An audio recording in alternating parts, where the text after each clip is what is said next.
This is 24 hours in London. Life is good though. I want y'all to see that life is great. Your life is great too. Have a good time, man. Have some fun. Having fun is okay. Get some love in your life. I wouldn't say this is a photo challenge or anything. It just so happens we had a layover for that long. So this was just kind of like a perfect opportunity to see what I could capture within 24 hours of being there. This is going to be a 3-part series. We're going to have London, Ibiza, and Portugal.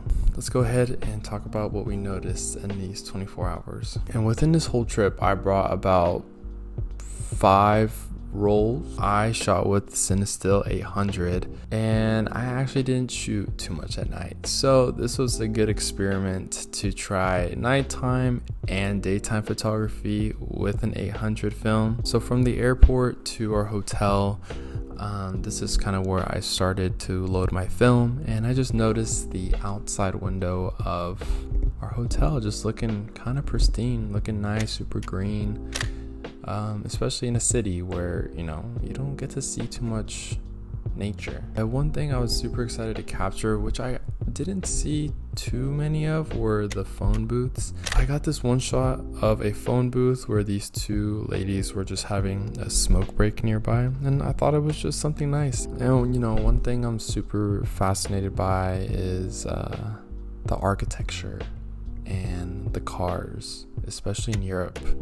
I think European culture for architecture is just something that's very classical and stands out. It's unique to what it is. I feel like European car culture is just like something small, something easy to get around that doesn't consume too much gas. Most of my photos came towards the end of the trip, but I was able to capture some things just going on, like in Piccadilly Circus, of the tourists gathering around some performers, signs of the underground, and just kind of the liveliness of the lights in the Soho area, which I thought was really cool.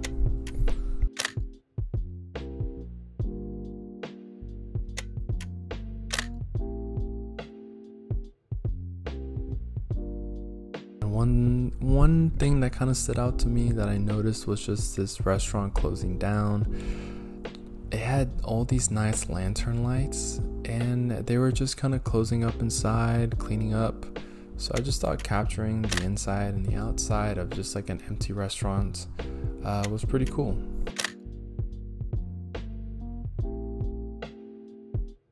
Right before we left, I did capture most of my photos that I feel like I liked from this trip. So using 800 film during the day, kind of frowned upon, but it did help with my aperture being like at f/16 to capture almost everything.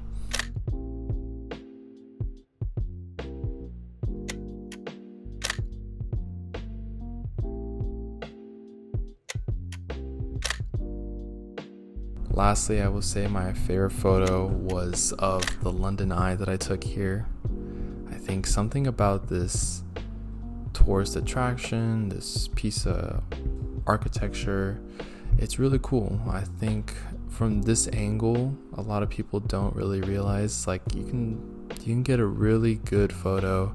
I think the curve of the London Eye with the strings going towards the middle kind of takes up good negative space, and it just makes for a nice photo. I feel like I wish I took more advantage of London in terms of photos, but this was kind of what I was able to capture during this time. Really appreciate just like what I was able to do within 24 hours. A nice little challenge that I didn't realize would be a challenge. Not a long video, but like I said, this will be a 3-part kind of series of my trip to Europe. I feel like the other ones will definitely have stronger photos than this one, since it felt a bit rushed. But that was London. It was a good time. I'll see you guys in Ibiza.